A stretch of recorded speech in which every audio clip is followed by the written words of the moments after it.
नमस्कार दोस्तों, स्वागत है आपका डीप नॉलेज में। मेरी आवाज़ थोड़ी बैठी हुई है, गला बैठा हुआ है, इसलिए मैं आपसे थोड़ा सा माफ़ी मांगूंगा। लेकिन आज एक बड़ा इंटरेस्टिंग क्वेश्चन था, इसलिए मैं इस वीडियो को कवर कर रहा हूँ। एक आदमी ने रमण महर्षि से पूछा, व्हाट इज़ डेथ। मुझे लगता है उसकी वाइफ की डेथ हो गई थी, बहुत परेशान था। रमण के आंसर ने उस आदमी के मन को पता नहीं बदला कि नहीं बदला, लेकिन मेरे एटीट्यूड को टुवर्ड्स डेथ काफ़ी बदल दिया। तो हर एक इंसान जिसके कोई लव्ड वंस मरे या मरने वाले हैं, उसको ये ज़रूर सुनना चाहिए रमण महर्षि का आंसर। क्वेश्चन है, व्हाट इज़ डेथ। रमण कहते हैं, दो जन्म होते हैं, दो सक्सेसिव जन्म्स होते हैं, उनके बीच के टाइम को बोलते हैं डेथ। तो इसमें एक बात तो पक्की हो गई कि एक आदमी जब मरता है तो दोबारा जन्म लेता है। इससे आप कम से कम अपने आप को भटकाइए मत। अगर कहीं कोई गुरु, आचार्य प्रशांत जैसे गुरु आपको ये समझाते हैं कि कोई जन्म नहीं होता हमारा, तो इस चीज़ को आप कंफ्यूज मत होइए, होता है। और दो जन्म के बीच के टाइम को बोलते हैं डेथ। लेकिन साथ ही साथ death is something like sleep. दो जगते हुए स्टेट, दो दिन, आज के दिन में जगा, फिर सोया, फिर कल के दिन में जगा, दो जगने के बीच के स्टेट को बोलते हैं स्लीप। ये भी उन्होंने सेम ब्रेथ में ही कवर कर दिया। सवाल ये है, व्हाट इज़ डेथ। एक आदमी की वाइफ की डेथ हुई है, तो रमण महर्षि से पूछ रहा है व्हाट इज़ डेथ। तो रमण कहते हैं, डेथ मतलब एक गहरी नींद दो जन्मों के बीच में। ठीक वैसे ही जैसे हम एक गहरी नींद लेते हैं दो दिन के बीच में। रमण कहते हैं, संस्कृत में एक आदमी या औरत को अर्धांगिनी कहा जाता है। आधा, एक आदमी की वाइफ उसकी आधा शरीर है, इसलिए किसी आदमी का आधा बॉडी कट जाए, ख़त्म हो जाए, तो उसमें कोई डाउट नहीं है, बहुत दुख की चीज़ है, मानते हैं। लेकिन रमण एनलाइटेंड थे, मतलब इस दुनिया की द्वैत से, ड्युअलिटी से फ्री थे। इस दुनिया की वो सब चीज़ें जो सफरिंग क्रिएट कर सकती है, उनको टच नहीं कर पाती थी। वो दुनिया को टू एक्सट्रीम्स के हिसाब से नहीं देखते थे, मतलब उनका थॉट प्रोसेस कंप्लीटली फ्री हो चुका था। इसलिए वो कहते हैं, अगर तुम आत्मा के हिसाब से देखोगे, गॉड परमात्मा के हिसाब से, तो कोई दुख नहीं होना चाहिए। अब थोड़ा सा वाइफ को समझिए, कौन वाइफ होती है, कौन सी अच्छी वाइफ होती है, कौन सी ख़राब वाइफ होती है, या लाइफ पार्टनर। किसको आप कहेंगे वाइफ? जो आपको खुश करे। अब घर पहुंचते हैं, आपके लिए अच्छा खाना बनाती है, आपको प्यार करती है, आपसे लड़ाई नहीं करती, उसी को तो वाइफ कहेंगे। जिसकी वाइफ रोज़ लड़ाई करती है वो तो बड़ा खुश हो जाएगा कि चलो बला टली। तो आपको वाइफ पसंद क्यों है? क्योंकि वो आपकी इच्छाएं पूरी करती है। और ये खाली वाइफ के लिए अप्लाई नहीं करता, ये बच्चों के लिए, बॉसेस के लिए, एम्प्लॉयज़ के लिए, जहाँ कहीं पर भी डिज़ायर्स प्ले करते हैं वहाँ पर ये अप्लाई करता है। तो रमण कहते हैं, अच्छा, एक औरत आपको जब प्लेजर देती है, खुशी देती है, तो उसको आप वाइफ कहते हैं। तो जब ये सारी की सारी चीज़ें आपके आत्म के प्लेजर के लिए है, तो उसमें दुख कहाँ है? देखिए, हमारा जो थॉट प्रोसेस है ना, वो क्लियर सोच नहीं पाता। क्यों नहीं सोच पाता? जब ऐसी मुश्किलें आती हैं, घर में कोई बहुत नियर एंड डियर वंस की डेथ हो जाए, तो सोच क्यों नहीं पाता? अटैचमेंट है। उस अटैचमेंट से कौन सी चीज़ है हमारे माइंड में जो सबसे ज़्यादा डिस्टर्ब होती है? 3 गुण है, कौन कौन से? इंटेलिजेंस, इमोशन और सेंसुएलिटी। हिंदी में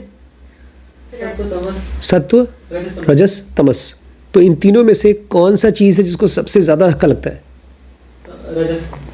रजस को, इमोशंस को। और इमोशन वो क्वालिटी है जो सोचना, किसी चीज़ को एज इट इज़ समझना नहीं जानती। कुछ दिनों में ठीक भी हो जाएगी, एक इमोशन अपने वाइफ को भूल जाएगी, क्योंकि वो रियलिटी को जानना नहीं चाहता। हमारा इमोशंस, वो खाली तुरंत जो उसको चाहिए वो नहीं मिल रहा है तो डिस्टर्ब हो जाएगा। कह रहे हैं रमण कि जो लोग बहुत दिनों से साधना करते हैं, उनके भी आसपास में जब कोई नियर डियर वंस की डेथ हो जाती है, उनका भी इक्विपोज डिस्टर्ब हो जाता है। ये इक्विपोज क्या है? इसको हिंदी में संयम बोलते हैं, संतुलन कहते हैं। यहाँ पर पड़ोस में एक डॉक्टर साहब हैं, कई साल हो गए, उनके ऑलमोस्ट 10 साल हो गए, उनकी वाइफ की डेथ हो गई। उस आदमी की ताज्जुब मानता हूँ कि वो डिस्टर्ब नहीं हुआ। तो काम धाम वैसे ही चल रहा है, एटलीस्ट जब भी हमसे मिलता है तो डिस्टर्ब नहीं होता। इक्विपोज क्या है? इक्विपोज संयम, संतुलन, बैलेंस। जब डेथ होती है वो तो एक नेचुरल कैलामिटी है, उस कंडीशन में कोई आदमी इक्विपोज कैसे बना के रख सकता है? इसका एग्जाम्पल देते हैं Raman. During sleep one is happy.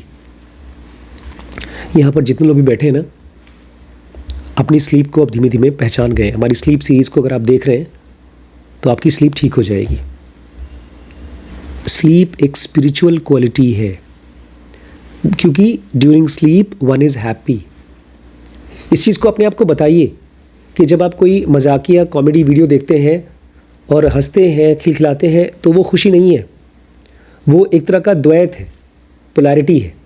आप जाएंगे खुश, फिर बाद में क्या होगा? दुखी होंगे। बचपन में होता था ना, जिस दिन बहुत खुश हो रही है लगता था आज मार पड़ेगी, आज कुछ न कुछ ऐसा होगा कि दुखी होना पड़ेगा। लेकिन जब दुखी होते हैं तो ये नहीं याद आता, हालांकि वो भी सच है। आप इस पोल से इस पोल, इस खंबे से इस खंबे पे जाएंगे, इस एंड से इस एंड पे जाएंगे, लेकिन स्लीप वो स्टेट है जहाँ पर कोई द्वैत नहीं है, आप खुश रहेंगे। और हमारा जो रियल सेल्फ है, जो हम थे जब नींद में थे, उस समय हम बड़े खुश थे और हमारी वाइफ को हमने देखा नहीं था वहाँ पर, उसकी कोई मेमोरी नहीं थी। अब वही माइंड जो इस बॉडी के अंदर में एकदम परफेक्ट खुशी में चला गया था, स्लीप में बॉडी में फैल गया और वो बेचारा परेशान। हमारी हालत वैसी हो जाती है जैसे कोई मीटर, गैल्वेनोमीटर या कोई ऐसा इंस्ट्रूमेंट जो इसके अंदर वो लगा रहता है, वो कांटा, जैसे सुई की कांटे नहीं होते, नॉर्थ साउथ ऐसे से बताता रहता है, देखा है वो मैग्नेटिक कंपास, उसको ज़रा सा हिलेंगे फिर वो डिस्टर्ब हो जाता है। हम भी, हमारे माइंड को भी ये बीमारी है, जब वो जगेगा टक टक टक टक टक टक टक टक टक, खुश होगा दुखी होगा, खुश होगा दुखी होगा, बीच में कुछ कुछ चलता रहेगा, क्योंकि बाहर की चीज़ और उसको सेंस करने वाला हमारा सेंसेस, ये दोनों जैसे ही कांटेक्ट में आते हैं मिजरी चालू हो जाती है। इसमें से जब आप ये कहते हैं कि नहीं, जो अच्छी वाली चीज़ है, होटल वाली चीज़, खाने वाली चीज़, फ्रेंड्स वाली चीज़, वो अच्छी है और उसके बाकी सब खराब है, तो ये आप गलत बोल रहे हैं। आपको अपने आप को बताना पड़ेगा, अगर खुशी है इस दुनिया में और दुख है तो ये दोनों ही दुख है, बिकॉज आपका माइंड उससे डिस्टर्ब हो रहा है, दोनों स्टेट में डिस्टर्ब हो रहा है। अब रमण महर्षि जैसे लोग इस सवाल को चाहते हैं हम ले करके एक जन्म में अपने साथ रखें, जब तक कि हम पूरी तरह से फ्री ना हो जाएं। Why should not the happiness enjoyed in the sleep by the self be enjoyed in the wake state also? देखिए, हम लोग एक्सरसाइज करते हैं, हम फिल्में देखते हैं, हम अमीर बनना चाहते हैं, लेकिन वो परफेक्ट जॉय नहीं है। परफेक्ट जॉय वो वाली जॉय है जो हमारी डीप स्लीप में होती है, जहाँ पर फिजिकल वर्ल्ड की कोई भी चीज़ हमको डिस्टर्ब नहीं कर सकती। हमारी शक्ल कैसी है, किसी और की शक्ल कैसी है, कोई बीमार है, कुछ भी हमें डिस्टर्ब नहीं कर पाता। तो रमण कहते हैं आखिर ऐसा क्यों नहीं होता कि जो परफेक्ट पीस हमें डीप स्लीप में एंजॉय होती है, वो चीज़ जगने पर हमको क्यों नहीं एक्सपीरियंस हो पाता? और उसका आंसर भी देते हैं। एक नॉलेज है जो झूठी नॉलेज है। आप लोग मेरे बेटे हैं, आप लोगों को मैं बहुत प्यार करता हूँ, लेकिन अगर कोई मेरे दिमाग में डाल दे, झूठी बात डाल दे, लेकिन मुझे विश्वास करा दे कि आप लोग कल सिगरेट पी रहे थे और मुझे उस चीज़ पर विश्वास हो जाए, तो मैं आपको दुश्मन की तरह ट्रीट करूँगा, मारूंगा, पीटूंगा, डांटूंगा, या ऐसी कोई और बात आपके खिलाफ दिमाग में डाल दे, तो ये माइंड, ये थॉट्स वाला माइंड, ये टक टक टक घूमने वाला माइंड ऐसा है कि वो तुरंत खुशी को दुख में बदल सकता है। इसलिए उसको बोलते हैं फॉल्स नॉलेज। और ये ऐसा नहीं कि आपके बारे में मैं कुछ सोचता हूँ, वो ये बॉडी के साथ मेरा जो आइडेंटिटी है ये फॉल्स नॉलेज है, इसकी वजह से बाकी सब नॉलेज निकल के आता है। इसी वजह से हम जब जगते हैं तो हम परफेक्ट आनंद, इसको बोलते हैं सत्य चित आनंद, जो डिवाइन फ्रैगमेंट का आनंद है, उसको हम एंजॉय नहीं कर पाते। क्यों? क्योंकि हम जब जगते हैं तो एक झूठी बात पर विश्वास रखते हैं। जैसे बेचारी वो इस बात पर बहुत स्ट्रांगली बिलीव करती है कि मैं ये शक्ल हूँ। ये हमारी एक बहुत स्ट्रांग विश्वास है, बेसिक प्रेमाइस यही हमारी है। इसी को तोड़ने के लिए रमण महर्षि कहते हैं एक सवाल पूछो अपने आप से बार बार। आज मैंने इसको किया भी, ऑलमोस्ट 20 मिनट्स तक किया। मैं अपने रूम में बैठ गया, सर दुख रहा था, गला बैठा हुआ है। मैं आराम से बैठ गया और रमन कहते हैं बार बार अपने आप से पूछो ये जो आवाज़ें आ रही हैं ये किसको आ रही हैं, जो भी आसपास में आवाज़ें आ रही हैं किसको आ रही हैं। खाली कान को नहीं, कान से फिर पहुंचता है माइंड में और माइंड में चलते हैं थॉट्स। तो ये पूछो ये थॉट्स किसको हो रहे हैं।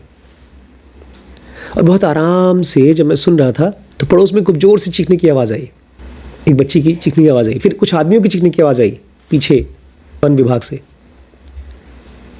फिर एक इंट्यूशन हुआ किसी जानवर ने अटैक कर दिया।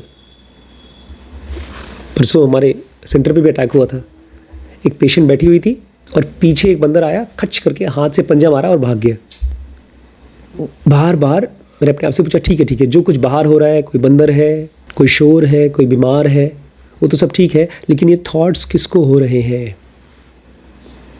अपने आप से क्या पूछने के लिए कहते हैं रमन, ये थॉट्स किसको हो रहे हैं। अब सुनिए, ये जो हमारा ट्रू सेल्फ है जिसको डिवाइन फ्रैगमेंट बोलते हैं ना, उसका नेचर ही अलग है। उसमें कोई ब्रेक नहीं है, उसमें कोई दिन और रात नहीं है। जैसे जब हम बातचीत करते हैं ना, जब भी हम कुछ सोचते हैं, बातचीत करते हैं, कुछ खाते पीते हैं, कुछ भी करते हैं, उसमें ब्रेक्स है। मैं बोलता रहूँगा तो उसका कुछ मतलब नहीं है। मतलब तब होगा जब मैं कुछ बोलूँगा, बीच में आवाज़ें होंगी, कुछ मात्रा होगी, कभी कम मात्रा होगी, कभी ऊ की मात्रा, कभी ई की मात्रा, कभी बड़ी कभी छोटी, ऐसे बनती है भाषा। तो ये फिजिकल वर्ल्ड में हर चीज़ ब्रेक्स से बनती है। हर चीज़ का एक टाइम लिमिट है, फिर जन्म है, फिर मरण है। लेकिन हमारा जो ट्रू सेल्फ है उसमें कोई ब्रेक नहीं है। इसलिए उसको जानना इस माइंड के लिए फ़िलहाल बहुत मुश्किल है। रमन कहते हैं that which existed is always present. कोई ऐसी चीज़ है हमारे अंदर में या हमारे आसपास में जो हमेशा से एग्जिस्ट करती है, वो हमेशा से प्रेजेंट है। And that which never existed cannot exist. और इसी के साथ साथ कहते हैं जो चीज़ कभी एग्जिस्ट ही नहीं की वो कभी एग्जिस्ट करती नहीं है। ये जो फिजिकल बॉडी है, ये इसको एक तरह से झूठ बोल रहे हैं कि ये है ही नहीं, ये थॉट्स है ही नहीं। जो कभी एग्जिस्ट की ही नहीं है वो कभी एग्जिस्ट कर ही नहीं सकती। फिर वो बोलते हैं उस आदमी से जिसकी बीवी की डेथ हो गई, कौन सी चीज़ पैदा हुई, कौन सी चीज़ है जो मरी। एक सिंपल डेफिनेशन दिया, जगना जन्म है और सोना डेथ है। अब बोलते हैं देखो, जब तुम सुबह उठते हो, नहाते धोते हो, फ्रेश होते हो, ऑफिस जाते हो, कुछ काम करते हो, तो तुम्हारी वाइफ तुम्हारे साथ 24 घंटे घूमती है, बाथरूम में भी जाती है नहीं ना। वो तुमसे अलग कहीं आराम कर रही थी, वो भी अपना काम धाम कर रही थी, और उस समय केवल तुम्हारे दिमाग में एक थॉट था कि वो जिंदा है, और कुछ नहीं था। वाइफ नहीं थी यहाँ पर, खाली एक थॉट था। अब जब उसकी फिजिकल बॉडी मर गई है तो तुम्हारे दिमाग में एक थॉट है कि वो नहीं है, शी डज नॉट एग्जिस्ट। तो तुम्हारी वाइफ की एक्चुअली डेथ नहीं हुई है, उसके अंदर में कोई ऐसा पार्ट था जो वैसे भी मरने वाला था, वो ही मरा है। वाइफ अभी भी, मतलब तुम्हारी वाइफ का वो पार्ट जो कभी मर नहीं सकता था वो अभी भी जिंदा है, लेकिन तुम्हारे मन के अंदर में ये थॉट आ गया है कि मेरी वाइफ अब नहीं है। हम जब किसी को देखते हैं, आप मुझे देखते हैं, मैं आपको देखता हूँ, तो आप केवल उस पार्ट को देखते हैं जो मरने वाला है, बस उसी पार्ट को देखते हैं और उसी पार्ट के बारे में सोचते हैं। और जब वो गायब हो गया तब लगता है कि सब खत्म हो गया। इस पूरी चीज़ को पता है रमन क्या बोलते हैं, the whole thing is a creation of your mind. जैसे हम बैठे बैठे कुछ सोच लेते हैं, ये सच से इसका कोई ताल्लुक नहीं है। ये क्यों आप ऐसा सोचते हैं, आपका दिमाग ऐसे क्रिएशंस क्यों करता है, ऐसी कल्पनाएं क्यों करता है कि मेरी वाइफ ही मर गई। ये कल्पना है कि रियलिटी है। देखिए आप भी उसको मानते हैं, इसके पीछे एक कोई कारण है। जैसे एसी में हवा आ रही है, उसके पीछे बिजली है कारण, उसके पीछे उसका इंजीनियरिंग कारण है। ऐसे ही आपके अंदर में दुख का एक कारण है, और वो कारण क्या है। देखिए मेरे साथ ऑलमोस्ट 10 साल तक मेरी मोटरसाइकिल है, वो लेकर गई चंदन, वापस लेकर आई। अब मैं उसको छोड़ चुका हूँ, मेरी कार आ चुकी है। अब मेरे पास 2 कारें हैं, लेकिन किसी से भी मेरा प्यार नहीं है, जबकि दोनों मुझे बहुत अच्छे से सर्व करती हैं। हम किसी चीज़ को इसलिए मिस करते हैं बिकॉज उससे रिलेटेड कुछ थॉट्स बनते हैं हमारे दिमाग में, और थॉट्स एकदम रियल लगते हैं। हमारे दिमाग में एक थॉट है नॉन एग्जिस्टेंस का, वो है ही नहीं। कोई आदमी मर गया तो हमारे लिए वो है ही नहीं, आप लोग मुझे मरने के बाद बातचीत नहीं कर पाएंगे, मेडिटेशन नहीं कर पाएंगे, मुझसे कनेक्ट नहीं कर पाएंगे। क्यों? पापा गए, मर गए। हमने अभी रिसेंटली एक वीडियो बनाया था रमण महर्षि का लास्ट डेज, वो देखिएगा। उसमें बहुत से लोग उनसे मिलने आए, मतलब उनके पास गए, रमण आश्रम गए, तिरुवन्नमलाई का जो पहाड़ है उसके पास गए, और ये लोग सोच रहे थे वो तो फिजिकल बॉडी में तो अब है नहीं, मर चुके हैं, तो बहुत फ़ायदा नहीं होगा। लेकिन लोगों ने उनको एक्सपीरियंस किया। एक डॉक्टर साहब थे, वहाँ रहने आए, उनको सपने में उनसे बातचीत होती थी। अब लोग कहते हैं उनके मरने के बाद वो ज़्यादा हेल्प करते हैं अपने शिष्यों को। वो इसलिए क्योंकि रमण महर्षि जैसे लोगों के बारे में हमारे मन में ये थॉट है, मर ही नहीं सकते। और जो आदमी ये मान लेता है कि रमण महर्षि मर चुके हैं या कोई भी इंसान मर चुका है, फिर वो उसका दिमाग उस रास्ते पे जाएगा ही नहीं। जैसे गरिमा ने और वैभव ने ये अपने आप को मान लिया है कि मेडिकल प्रोफेशन मेरे लिए नहीं है, इसलिए कभी अल्ट्रासाउंड रूम में या लैब में जाएंगे नहीं उस काम को करने के लिए। दिमाग भी नहीं। आप शायद सीख लें क्योंकि आपने अभी मेडिकल के बारे में कोई ओपिनियन नहीं बनाया। हम लोग जिस चीज़ के बारे में कोई फिक्स्ड ओपिनियन बना लेते हैं, उधर दरवाज़ा ही नहीं खोलते। इस आदमी ने मान लिया कि मेरी बीवी मर चुकी है। रमन कहते हैं तुमने एक आइडिया को मान लिया है कि बड़ी खतरनाक आइडिया है और फिक्स कर लिया उस आइडिया को, नॉन एग्जिस्टेंस, कि बीवी अब नहीं है, इसलिए तुमसे कनेक्ट नहीं कर पा रहे हो और नहीं कर पाओगे। Creates sorrow. हमारा अपना रियल नेचर, आत्मन का नेचर है, रोज़ रात को सोते हैं और एकदम आनंद से सोकर उठते हैं, जिसका नेचर है कंप्लीट हैप्पीनेस, वो दुख प्रोड्यूस करता है। ये तो ऐसा है जैसे अमृत में से जहर निकल रहा है। हम जिसके अंदर में डिवाइन फ्रैगमेंट है, आत्मन है, उसमें से जहर निकल रहा है। कहते हैं एक आदमी जब फिजिकल बॉडी से फ्री हो गया तो कम से कम उसको बॉडी का आप टेंशन नहीं है, तुम उसके लिए रोक कैसे सकते हो, क्यों दुख हो। ये पता है पूरा ट्विस्ट कर रहा है कहानी को। हम पूरा ह्यूमन सिविलाइजेशन ये मानता है कि अगर कोई मरा तो गलत चीज़ हुई है, और इसके अगेंस्ट कोई अगर कुछ बताएगा भी तो उस दुख में हम मानने को भी तैयार नहीं। इस पूरी ज़मीन को उखाड़ना चाहते हैं रमण महर्षि। फिलहाल जो हम हैं वो बॉन्डेज में हैं। आज एक बच्चे का एक्सरे आया है, यहाँ पर 2 हड्डियाँ थी, दोनों टूट गई हैं। 3 महीने तक टूटी हड्डी के साथ रहेगा। 3 स्टाफ को मैंने कल इतना डांटा कि वो बेचारे दुखी रहेंगे, अब महीने भर दुखी रहेंगे। तो जो आदमी बॉडी के साथ है, माइंड के साथ है, वो बॉन्डेज में है। वो जब सोता है तो कुछ देर के लिए फ्री हो जाता है, जब वो मरता है तो अगले जन्म तक के लिए फ्री हो जाता है। तो उसके लिए तुम दुखी क्यों हो रहे हो? जहाँ खुश होना चाहिए कि चलो अब पीस में रहेगी ये, वहाँ दुखी हो रहे हो तुम। पर्सन, हमारा माइंड एक ग्रीफ तैयार करता है, दुख तैयार करता है, वो एक थॉट के अंदर घुसता है, मरे हुए आदमी का विचार। और खाली दुख नहीं, उसको डर भी आता है। आखिर कोई आदमी मर गया या कोई आदमी एग्जिस्ट करता है, हम उसके बारे में क्यों सोचें? इसके फाइनल आंसर देते हैं Raman, you must destroy your personal ego. तुम्हें अगर कुछ करना ही है, इस पूरी प्रॉब्लम को सॉल्व करना है, तो अपनी बीवी को मत खोजो कि मेरी बीवी मुझे कब मिलेगी, जैसा कि नॉर्मली हमारा माइंड करता है कि अगले जन्म में मिलेगी कि नहीं मिलेगी, क्या इस जन्म में मुझे एक झलक मिल जाएगी, क्या मुझे सपने में उससे बात हो सकती है। वो गलत तरीका है। तुम्हें अपना पर्सनल ईगो डिस्ट्रॉय करना होगा, ख़त्म करना होगा।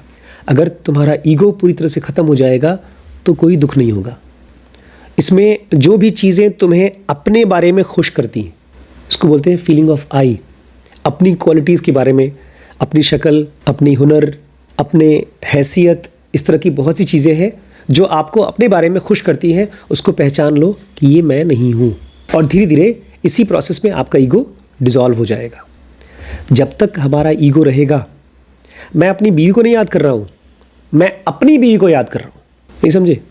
मेरा ईगो है, मैं बहुत इंपॉर्टेंट हूँ, मैं जो कि मरने वाला हूँ, मैं जो रात को सोता हूँ, जिसको रेस्ट की ज़रूरत है, मैं बहुत इंपॉर्टेंट आदमी हूँ। मैं इतना इंपॉर्टेंट हूँ कि मुझे कभी नहीं मरना चाहिए, ना मेरी बीवी को मरना चाहिए। जबकि ऐसा होगा। फैक्ट ये है कि हर चीज़ को पैदा होना है, मरना है। हमारे ईगो को, हमारे माइंड को एक बीमारी है, फालतू की चीज़ें अज्यूम करने की बीमारी, कि मैं नहीं मरना चाहिए, न मेरे आसपास का कोई मरना चाहिए। जब तक वो रहेगा तब तक आप दुखी रहेंगे, क्योंकि आप एक ऐसी चीज़ सोच रहे हैं जो नहीं होगी, या आप ऐसी चीज़ नहीं देख पा रहे हैं जो होके रहेगी, डेथ होके रहेगी, लेकिन आप वो सोच नहीं रहे हैं। आपने अपने आप को इमोशनली इस चीज़ के लिए तैयार नहीं किया। एक समझदार आदमी, ज़ेन मॉन्क जैसे लोग जो होते हैं ना, मौत के लिए ज़िंदगी भर तैयार करते हैं। सुनिए कहानी। वो एक बहुत अच्छा ज़ेन मॉन्क था, जब वो मर गया तो मरने से पहले उसने अपने आसपास के लोगों को बोला था मेरी बॉडी को नहलाना मत। तो उन्होंने कहा अंतिम संस्कार तो करेंगे। कैसे करोगे, दफनाओगे? बोलते नहीं, आप हिंदू हैं, आपको जलाया जाएगा। तो ठीक है, बड़ा खुश हो गया। बोलते हाँ लेकिन मुझे जिस कपड़े में मैं रहूँगा उसी में ले जाना और जला देना, और दूर दूर बैठ जाना क्योंकि मैं कुछ चमत्कार दिखाने वाला हूँ। क्या किया उसने? खूब ढेर सारा पटाखा, बम पटाखे अपने ऊपर बांध लिए, और जब मरा है वो भड़ूम भड़ाम भड़ूम, खूब लोग हंसने लगे। कुछ देर के लिए दुख भूल गए कि कैसा आदमी था ये, इसके लिए डेथ क्या थी? मजाक की चीज़ थी। बर्थडे में लोग केक मारते एक दूसरे के ऊपर, इसने अपनी डेड बॉडी को ही मार दिया दूसरे के ऊपर। लो कर लो मौज। हम लोग बड़े इमोशनल हैं। उस ज़ेन मॉन्क का सेल्फ नहीं था, अरे मैं मर जाऊंगा तो मेरी बॉडी को एकदम इज्जत के साथ गंगा जी में पिरो देना। जीते जी उसके लिए उसकी बॉडी बहुत इंपॉर्टेंट नहीं थी। उसको पता था कि मरने तो वाले ही, बात खत्म हो जाएगी। रमण कहते हैं एक समझदार आदमी भी डिसएम्बॉडीड लिबरेशन के बारे में बात करता है, उस आज़ादी के बारे में बात करता है, उस फ्रीडम के बारे में बात करता है जिसमें हमारी बॉडी के साथ हम नहीं बंधे रहते। रमण एक एग्जाम्पल देते हैं। एक कोई आदमी मजदूर है, काम करने वाला, वो जाता है मार्केट से सामान खरीद के लाता है, सब्जी है, लकड़ी है, सर पे डालता है बोझा, पुराने ज़माने की बात है, और ला करके मार्केट से अपने घर पे जब ज़मीन पे रखता है उसको बड़ा अच्छा लगता है, राहत मिलती है, बोझा सर से उतर गया। ऐसे ही बोझा एक ज्ञानी के लिए ये बॉडी होती है। जब वो उतरता है उसको बड़ा अच्छा लगता है। बोलते अगर तुम्हारी वाइफ तुम्हारी अर्धांगिनी थी, तुम्हारा आधा शरीर थी, तो कम से कम आधा लोड गया, खुश हो जाओ, आधा बोझ उतरा। लेकिन ऐसा नहीं होता, क्योंकि हम केवल अपनी आँखों से और अपने कान से जो कुछ थॉट्स बनता है उसी को एज इट इज़ मान लेते हैं, इन्वेस्टिगेट नहीं करते, मेडिटेट नहीं करते। कि जो ज्ञानी होता है, ज्ञानी वर्ड बहुत बार यूज़ करते हैं रमण, कृष्ण भी बार बार ज्ञानी वर्ड यूज़ करते हैं। वो ये चाहते हैं कि हम सब अपने आप को ज्ञानी बनने के लिए, ज्ञान नहीं, किताबी नॉलेज नहीं, ज्ञानी। ज्ञानी मतलब जिसका माइंड सेल्फ से, केवल अपने बारे में इमोशनल होने से फ्री हो सके। ज्ञानी भी अपने आप को पूरी ज़िंदगी तैयार करते हैं डिसएम्बॉडीड होने के लिए, शरीर को छोड़ने के लिए। तो तुम उसी यात्रा पे चलो। तुम्हारी भी मरी नहीं है, खाली कुछ टाइम के लिए डिसएम्बॉडीड हो गई है, फिर से आ जाएगी। लेकिन तुम दोनों को, कम से कम तुमको चिंता करनी चाहिए कि मैं कैसे फ्री हो सकूं। और मेरे हिसाब से जो आदमी पूरी तरह से फ्री हो जाता है अपने माइंड से, वो किसी भी आदमी के साथ कनेक्ट कर सकता है, और फिर उसको ज़रूरत नहीं लगती, क्योंकि ये सब चीज़ें उसके लिए केवल एक गेम है, माइंड का गेम है, थॉट्स का। जैसे आप लोग कुछ भी सोच सकते हैं, लेकिन कहाँ कुछ भी सोचते हैं, चलते हैं, जो ज़रूरी होता है वो सोचते हैं। डेथ के प्रति आपका स्टेट को बदलिए। डेथ से रिलेटेड 2 क्वेश्चन पूछे हैं, छोटा सा। What is the state before death? जो आदमी मर रहा है उसकी जस्ट पहले की स्टेट कैसी होती है, वो क्या फील कर रहा होता है? रमण कहते हैं जो आदमी अपनी आखिरी सांसें ले रहा है, गैस्प कर रहा है मरने से पहले, इसका मतलब है कि अब उसको अपनी बॉडी के प्रति अनकॉन्शियसनेस हो गई है, अब वो बॉडी को फील नहीं कर रहा है। और जिस समय वो गैस्प कर रहा है वो एक सपने की स्टेट में चला गया है, और उसको आसपास के लोग जो रो रहे हैं, गा रहे हैं, या उसकी बॉडी के अंदर भी जो तकलीफ हो रही है, उसको कुछ फील नहीं हो रहा। उसी का एक क्वेश्चन और पूछा है, वो जो नई बॉडी उसको मिलेगी, ये इसी आदमी का पुनर्जन्म होगा कि कोई और होगा? क्योंकि इसको आचार्य प्रशांत बड़े समझदारी से बताते हैं कि जब भी कोई जन्म लेता है तो नया आदमी जन्म लेता है, पुराने से उसका कोई ताल्लुक नहीं है। बोलते हैं हाँ, ज़्यादातर ऐसे ही होता है, एक आदमी जब मरता है और उस आदमी का कॉन्शियसनेस जब दूसरी बॉडी के साथ कनेक्ट होती है तो ये उसी का जन्म होता है। लेकिन और भी केसेस हैं। कुछ लोग हैं जो मरने के तुरंत बाद पैदा हो जाते हैं, कुछ लोग हैं जो काफ़ी टाइम के बाद पैदा होते हैं। जैसे हमारे आचार्य रजनीश कहा करते थे कि मैं जन्म लिया हूँ 1100 साल बाद। कृष्णमूर्ति के बारे में काफ़ी गैप बताया जाता है। कहा जाता है जो लोग बहुत वाइज होते हैं वो लोग समय चूज़ करके जन्म लेते हैं। इसको ऐसे भी समझ सकते हैं जैसे मैं बेवकूफ़ हूँ, मुझे कहीं जाना है, उठाया बैग, चल दिया, नए शहर में पहुँचा, खोज रहा हूँ होटल कहाँ मिलेगा, ठहरूंगा कहाँ, कोई प्लानिंग नहीं। और डॉक्टर एमपी है, तुम प्लानर, टिकट फ्लाइट का, ट्रेन का सब पहले से बुकड, होटल का कमरा पहले से बुकड, सब कुछ पहले बुक करके उसके बाद घर से निकलती हैं। तो समझदार लोग जब मरते हैं, ज्ञानी लोग, एनलाइटन होने से पहले, तो लोग सही समय का और सही परिवार का और सही एनवायरनमेंट का यूज़ करते हैं। गीता में कृष्ण भी कहते हैं, जो आदमी योग की यात्रा पे चलता है फिर उसको ऐसी ही फैमिली मिलती है जो योगी फैमिली हो। तो उस कंडीशन में देखा जाए तो आप सब मेरे ख्याल से समझदार प्राणी रहे होंगे, तभी आप लोग यहाँ बैठे हैं। दोस्तों, आप भी अगर आप इस वीडियो को देख रहे हैं तो कुछ लोग तो ऐसे भी हैं जो इस धरती पे पैदा ही नहीं होते हैं, वो हायर प्लेन्स पे चले जाते हैं और वहाँ से उनकी मुक्ति होती है। और बहुत कम है जो एनलाइटेंड हो चुके हैं, वो यहीं पर अपनी बॉडी को छोड़ देते हैं और ट्रूथ के साथ एब्जॉर्ब हो जाते हैं। ये सीरीज़ है illusions of the world experience, इस ब्रह्मांड का मायावी एक्सपीरियंस। अच्छा था।